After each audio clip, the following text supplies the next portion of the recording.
अस्सलाम वालेकुम। इससे पिछले लेक्चर में हमने कोलेस्ट्रॉल की डिग्रेडेशन और बाइल एसिड्स की सिंथेसिस, उसकी कॉन्जुगेशन, उसकी फिर एंटेरोहेपेटिक सर्कुलेशन के मतलब डिस्कस किया था।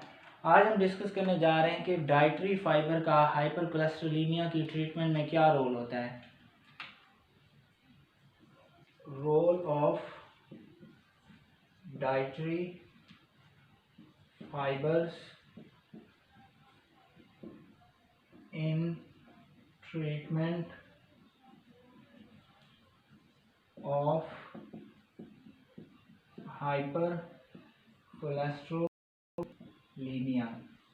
कि जब ब्लड के अंदर कोलेस्ट्रोल का लेवल इंक्रीज हो जाए तो डाइटरी फाइबर उसको किस तरह ट्रीट करते हैं। So let's start. कुछ ऐसे हमारे पास कंपाउंड्स हैं जैसे कि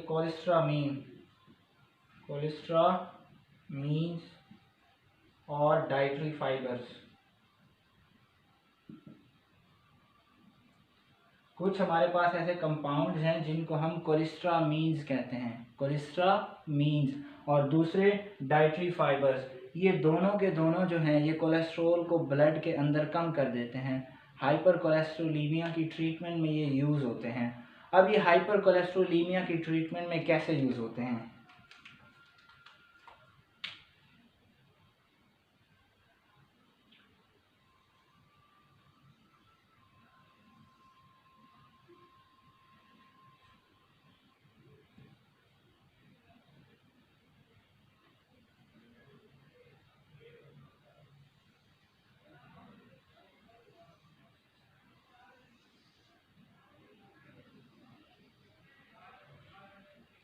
ये मैंने यहाँ पर इंटेस्टाइन ड्रा की है।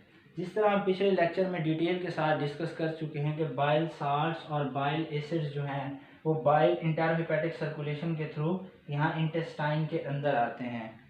तो अब यहाँ पर बाइल साल्ट्स हमारे पास आ गए हैं, बाइल साल्ट्स।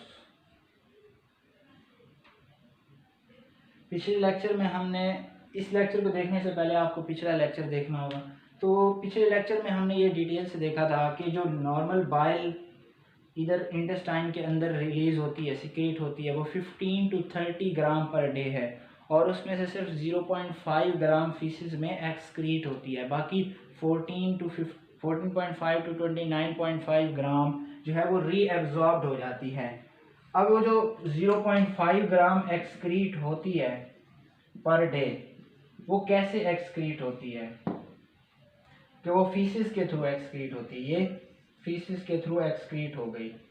और पिछले लेक्चर में हमने ये भी डिस्कस किया था कि जितनी बाइल साल्ट्स और बाइल एसिड्स फीसिस के थ्रू लॉस्ट होते हैं, उतनी ही कोलेस्ट्रॉल से बाइल एसिड्स बनते हैं, उतनी ही कोलेस्ट्रॉल की डिग्रेडेशन होती है। अगर बाइल एसिड्स और बाइल साल्ट्स फीसिस के थ्रू ज़्यादा लॉस्ट हो रहे हैं तो कोलेस्ट्रॉल की डिग्रेडेशन भी ज़्यादा होगी। अगर हमने कोलेस्ट्रॉल का लेवल कम करना है तो उसकी डिग्रेडेशन ज़्यादा करवा दें। और डिग्रेडेशन कब हम ज़्यादा करा सकते हैं, जब हम बाइल साल्ट्स की एक्सक्रीशन ज़्यादा करवा देंगे। जब हम बाइल साल्ट की एक्सक्रीशन ज़्यादा करवा देंगे तब कोलेस्ट्रॉल की डिग्रेडेशन भी ज़्यादा होगी ताकि मज़ीद बाइल साल्ट्स बन सकें। अब ये दोनों कंपाउंड्स, ये कोलेस्ट्रामीन्स और डाइटरी फाइबर्स,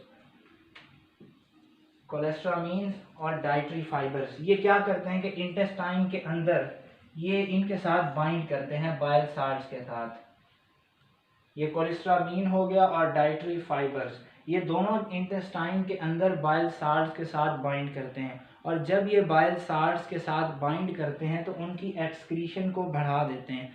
जब उनकी एक्सक्रीशन बढ़ जाएगी तो उतनी ही कोलेस्ट्रॉल की डिग्रेडेशन बढ़ेगी, क्योंकि ये चेक एंड बैलेंस रखने के लिए जितनी बाइल साल्ट्स की एक्सक्रीशन होती है उतनी ही कोलेस्ट्रॉल की डिग्रेडेशन होती है और उतना ही कोलेस्ट्रॉल कम होता जाता है। ये क्या कराते हैं, कोलेस्ट्रामीन्स और डाइटरी फाइबर्स ये बाइल साल्ट्स के साथ जाके कंबाइन करते हैं, और जब बाइल साल्ट्स के साथ ये कंबाइन करते हैं तो उनकी फीसेस के थ्रू जो एक्सक्रीशन है वो बढ़ जाती है। और जब उसकी फीसेस के थ्रू एक्सक्रीशन बढ़ जाएगी तो उसका जो रीअब्जॉर्ब होगा जो वो कम होगा और एक्सक्रीट ज़्यादा होगा। तो इस तरह उसके लेवल को मेंटेन करने के लिए फिर कोलेस्ट्रॉल की डिग्रेडेशन ज़्यादा होगी। तो इस तरह अगर ब्लड के अंदर कोलेस्ट्रॉल का लेवल ज़्यादा है तो कोलेस्ट्रामीन्स और डाइटरी फाइबर्स की कंजप्शन से कोलेस्ट्रॉल का लेवल कम हो सकता है। कैसे कम होगा कि ये दोनों जो हैं ये नॉर्मली बाइल साल्ट के साथ बाइंड करते हैं। बाइल साल्ट 0.5 ग्राम पर डे एक्सक्रीट होता है। जब ये और जितना एक्सक्रीट होता है उतनी कोलेस्ट्रॉल की ब्रेकडाउन होती है, डिग्रेडेशन होती है और फिर बाइल साल्ट्स और बाइल एसिड्स बनते हैं। ये दोनों जब इसके साथ बाइंड करते हैं तो इसकी एक्सक्रीशन को बढ़ा देते हैं और जब इसकी एक्सक्रीशन बढ़ती है तो उतना ही उसके लेवल को मेंटेन करने के लिए कोलेस्ट्रॉल की डिग्रेडेशन से बाइल एसिड्स की फॉर्मेशन ज़्यादा होगी, कोलेस्ट्रॉल की डिग्रेडेशन ज़्यादा होगी। तो इस तरह जो हाइपर कोलेस्ट्रोलीमिया है उसकी ट्रीटमेंट में कोलेस्ट्रामीन्स और डाइटरी फाइबर्स यूज़ किए जा सकते हैं। ये उन दोनों हाइपर कोलेस्ट्रोलीमिया की ट्रीटमेंट में इफ़ेक्टिव होते हैं। अब हम एक क्लिनिकल कंडीशन है कोलेस्ट्रॉल से रिलेटेड, तो वो हम डिस्कस करते हैं कि वो क्या है।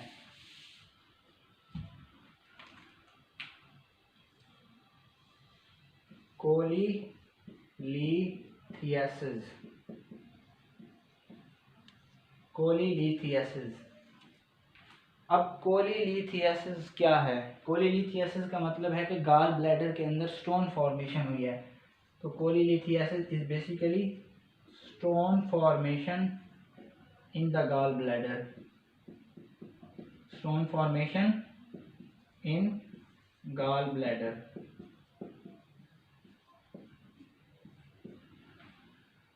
अब गाल ब्लैडर के अंदर किन किन कंडीशन के अंदर जो है वो स्टोन की फॉर्मेशन होती है। राइट नाउ आप याद रखें कि कोलीलिथियासिस is basically stone formation in the gall bladder. पिछले कोलेस्ट्रॉल के डिग्रेडेशन में और बाइल एसिड सिंथेसिस वाले लेक्चर में उसमें हमने कहा था कि कोलेस्ट्रॉल का जो रिंग स्ट्रक्चर है ह्यूमन बॉडी इसको मेटाबोलाइज नहीं कर सकती। सो एज इट इज़ ये बॉडी से एलिमिनेट हो सकता है दो तरीक़ों से।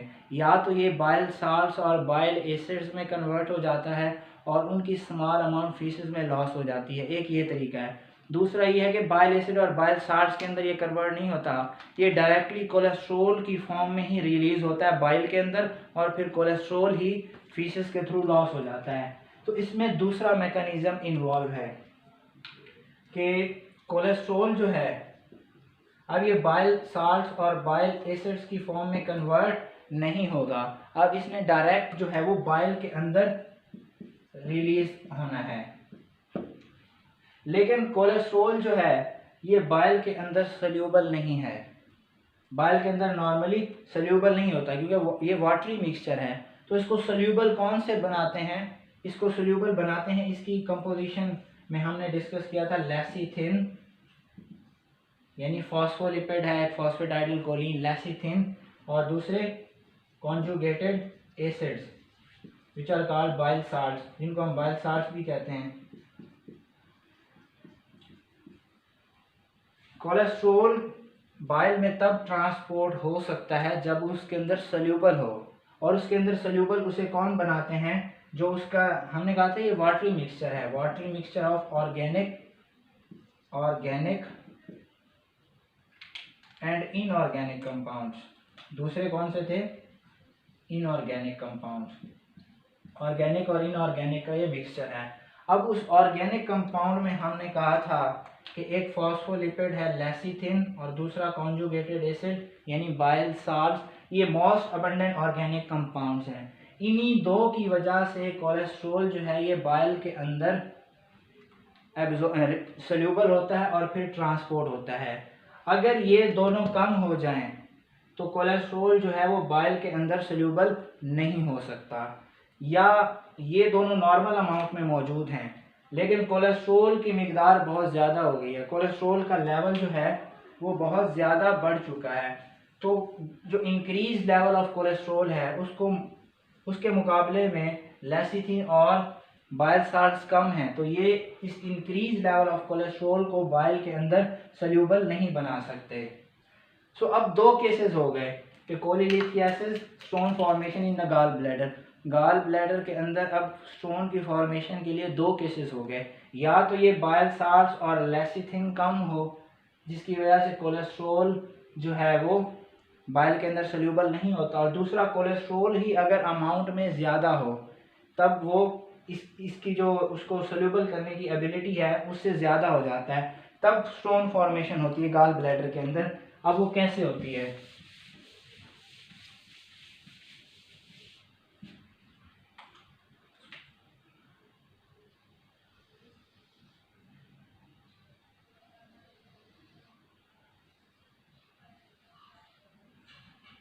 सपोज ये लीवर है, लीवर से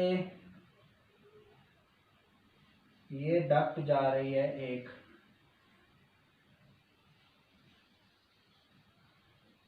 कॉमन हिपैटिक डक्ट, राइट और लेफ्ट मैंने यहाँ कंबाइन करके यहाँ कॉमन हिपैटिक डक्ट बना दिया। अब कॉमन हिपैटिक डक्ट के साथ कौन सी डक्ट आके मिलती है? Cystic duct.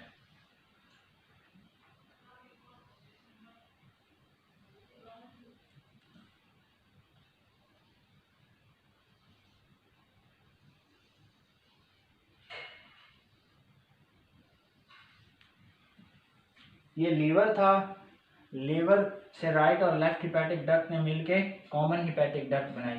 Common hepatic duct में ये कौन सी डक्ट आके मिलती है? Cystic duct. और सिस्टिक डक्ट किसके थ्रू आ रही होती है? यहाँ गॉल ब्लैडर के साथ जुड़ी होती है।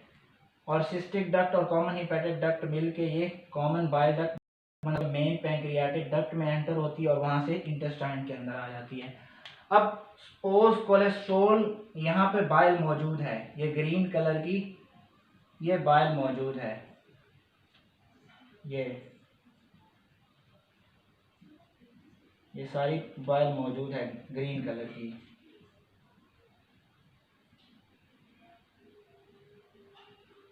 अब दूसरा मैकेनिज्म है कोलेस्ट्रॉल की रिमूवल का, कि कोलेस्ट्रॉल एज इट इज, ये कोलेस्ट्रॉल है, ये रेड कलर, ये कोलेस्ट्रॉल एज इट इज इस बाइल के अंदर रिलीज होता है और यहाँ से वो इंटेस्टाइन के थ्रू एलिमिनेट हो सकता है। लेकिन यहाँ पर हमने कहा था कि बाइल के अंदर कोलेस्ट्रॉल को सोल्यूबल बनाते हैं लेसिथिन और बाइल साल्ट।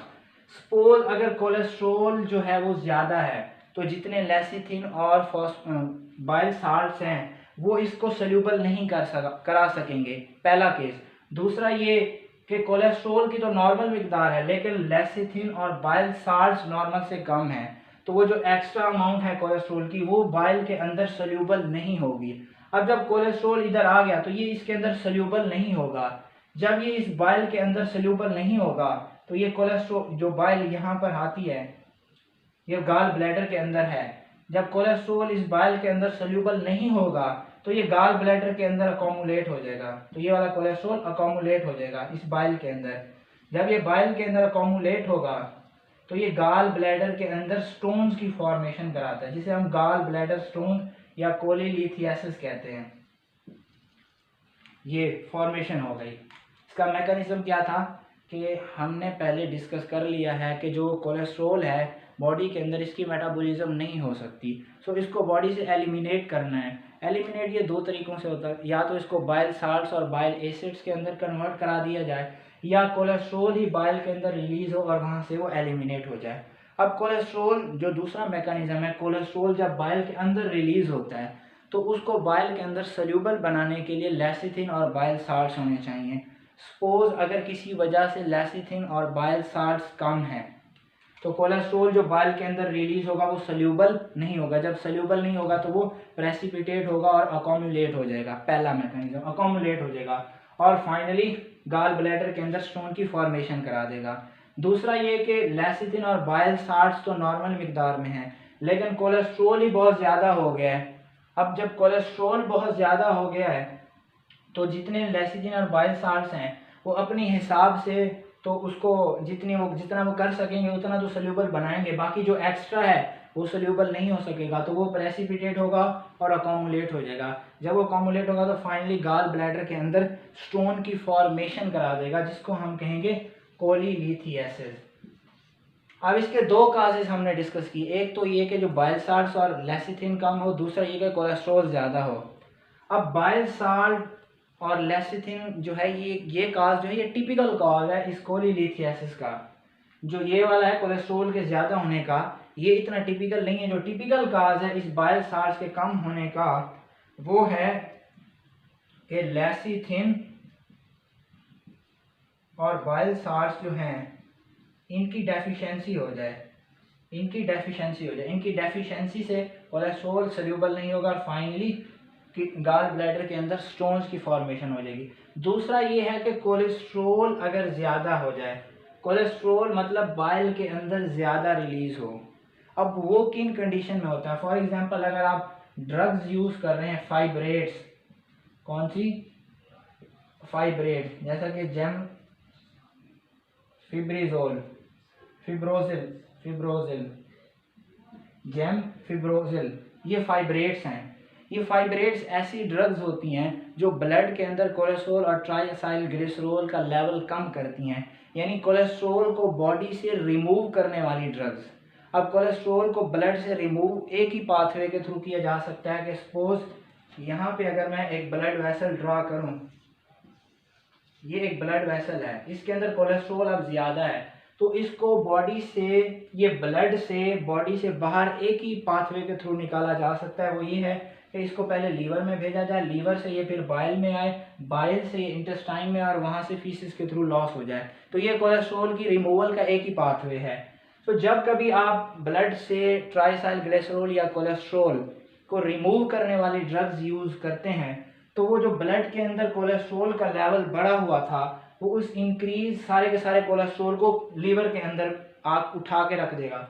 और जब लीवर के अंदर कोलेस्ट्रॉल ज़्यादा हो गया तो लेसिथिन और बाइल साल्ट्स की जो लीवर को सोल्यूबल करने की एबिलिटी है उससे ये कोलेस्ट्रॉल कहीं ज़्यादा हो गया, और जब उससे ज़्यादा हो गया तो बाइल के अंदर आके ये कोलेस्ट्रॉल अकोम्युलेट हो जाएगा, और जब कोलेस्ट्रॉल यहाँ अकोमुलेट होगा, प्रेसिपिटेट होगा, तो फाइनली गाल ब्लैडर के अंदर स्टोन्स की फॉर्मेशन होगी।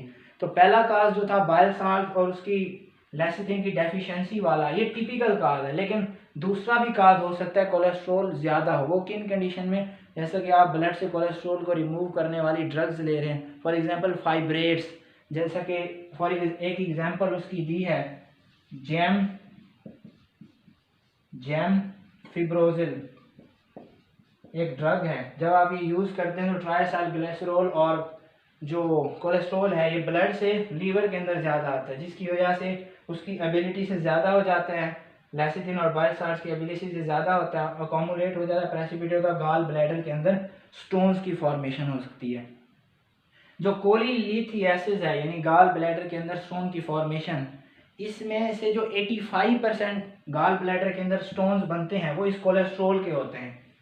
85% स्टोन जो गाल ब्लैडर के अंदर बनते हैं वो कोलेस्ट्रॉल की वजह से हैं। बाकी जो 15% है वो उसके मुख्तलिफ हो सकते हैं, जैसे बिलीरुबिन के हो सकते हैं, मिक्स्ड हो सकते हैं, तो बाकी और हैं। लेकिन 85% जो हैं 85% वो इस कोलेस्ट्रॉल की वजह से हैं। अब इसकी ट्रीटमेंट क्या है? तो इसकी ट्रीटमेंट है सर्जरी, और आजकल जो सर्जरी चूज़ की जाती है वह लेप्रोस्कोपिक कोलिसिस्टेक्टमी।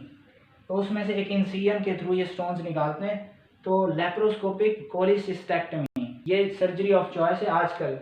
तो और ऐसे पेशेंट्स जिनके अंदर सर्जरी पॉसिबल ना हो या अनेबल हो सर्जरी के लिए, तो उनको क्या करते हैं?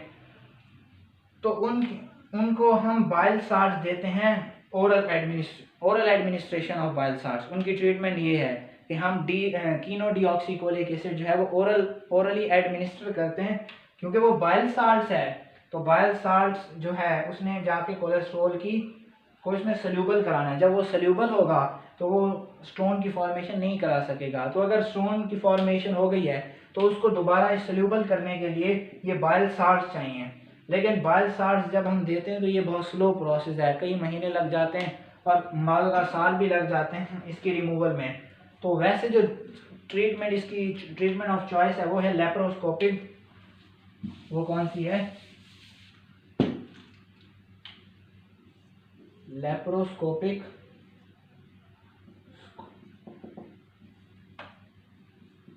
कोलिसिस्टेक्टमी।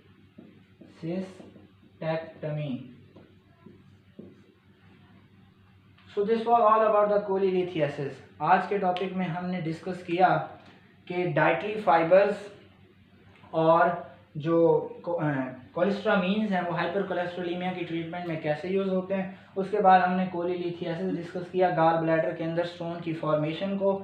उसमें दो काजेज़ थे कि बाइल साल्ट और लेसिथिन कम हो जाए या कोलेस्ट्रोल ज़्यादा हो जाए, जिसकी वजह से कोलेस्ट्रोल जो है इन दोनों काजेज़ की वजह से इसके अंदर सोल्यूबल नहीं हो सकता। जब सोल्यूबल नहीं हो सकता वो प्रेसिपिटेट होता है और गाल ब्लैडर के अंदर स्टोन की फॉर्मेशन हो जाती है। ये तो टिपिकल काज है उसका। और ये वाला जो है ये फाइब्रेट्स यानी ऐसी ड्रग्स जो ब्लड से कोलेस्ट्रोल को रिमूव करें, वो जब आप यूज़ करते हैं, फॉर एग्जांपल जेम फिब्रोजिल, तो उसकी वजह से भी गाल ब्लैडर के अंदर स्टोन की फॉर्मेशन हो सकती है। तो ट्रीटमेंट ऑफ चॉइस है वो लेप्रोस्कोपिक कोलेसिस्टेक्टमी है।